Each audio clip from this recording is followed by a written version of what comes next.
Sports now पे बहुत बहुत स्वागत है आपका। बात करेंगे ईशान किशन की। ईशान किशन के हाथों से सेंट्रल कॉन्ट्रैक्ट कैसे निकल गया। वजह तो बहुत सारी आपने सुनी होंगी, सोशल मीडिया पे सुनी होंगी, तमाम मीडिया हाउसेस ने इसको भी कवर किया, लेकिन आपको एक चीज़ नहीं पता होगी ईशान किशन के बारे में कि जब साउथ अफ्रीका दौरे से उनको बाहर किया गया, सो कॉल्ड बाहर किया गया, या आप बोल सकते हैं कि जब साउथ अफ्रीका दौरे से ईशान किशन ने छुट्टी मांगी तो राहुल द्रविड़ ने उनको छुट्टी तो दे दी, और ये भी बताया राहुल द्रविड़ ने एक प्रेस कॉन्फ्रेंस में कि हमने उनको जिसे बोले कि खुशी छुट्टी दी, और बोला कि आप अपना जो मेंटल फटीग की जो उन्होंने शिकायत करी थी उसके लिए हम आपको ब्रेक दे रहे हैं, और जब आपको वापस आना होगा इंडियन क्रिकेट में तो आप डोमेस्टिक क्रिकेट खेलेंगे। लेकिन इसके पीछे भी एक इनसाइड स्टोरी ईशान किशन की आपको हम बता दें कि ईशान किशन ने जब राहुल द्रविड़ से फ़ोन पे बात करी तो क्या बात हुई, क्योंकि जब इंग्लैंड के लिए स्क्वाड चुना जा रहा था तब राहुल द्रविड़ ने ईशान किशन को फ़ोन किया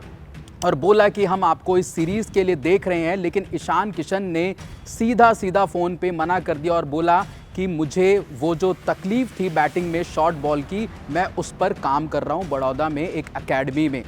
और वही बात राहुल द्रविड़ को बुरी लग गई, और जब सेंट्रल कॉन्ट्रैक्ट की लिस्ट जारी हुई, क्योंकि वो लिस्ट है वो एनसीए के पास जाती है और जो सिलेक्टर हैं उनके पास जाती है, और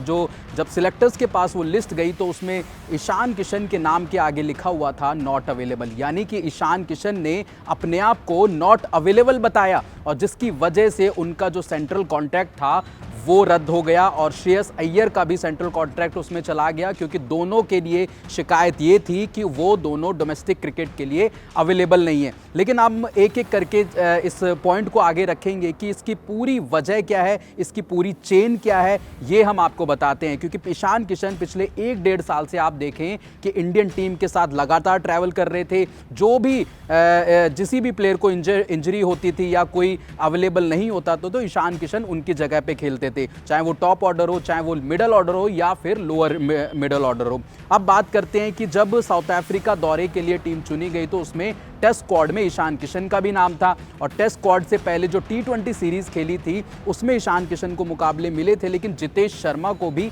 वहां पे मुकाबले खेलने को मिले थे। लेकिन ईशान किशन ने डायरेक्ट जो राहुल द्रविड़ से बोला कि भाई जितेश को मौका क्यों मिल गया है। ये मैं आपको रिपोर्ट्स बता रहा हूँ, ये रिपोर्ट सोशल मीडिया पे बहुत ज़्यादा ट्रेंड हो रही है, और जो फ़ोन कॉल ईशान किशन ने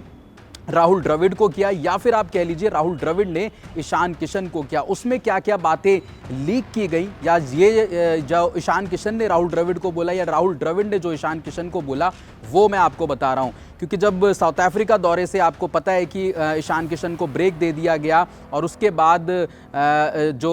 ईशान किशन ने बताया कि मेंटल फटीग की उनको दिक्कत है, उसके बाद ये सारी चीज़ें शुरू हुई। ईशान किशन वर्सेस राहुल द्रविड़ कह लीजिए, ईशान किशन वर्सेस रोहित शर्मा कह लीजिए, क्योंकि जब ये रिपोर्ट एक क्रिकबज़ ने जो फाइल करी थी जिसमें ईशान किशन बड़ौदा में हार्दिक पांड्या के साथ ट्रेनिंग करते हुए नज़र आ रहे थे, वहाँ पे रोहित शर्मा को ये बात पता चली, और रोहित शर्मा बहुत ज़्यादा नाराज़ हो गए इस बात के से, क्योंकि ईशान किशन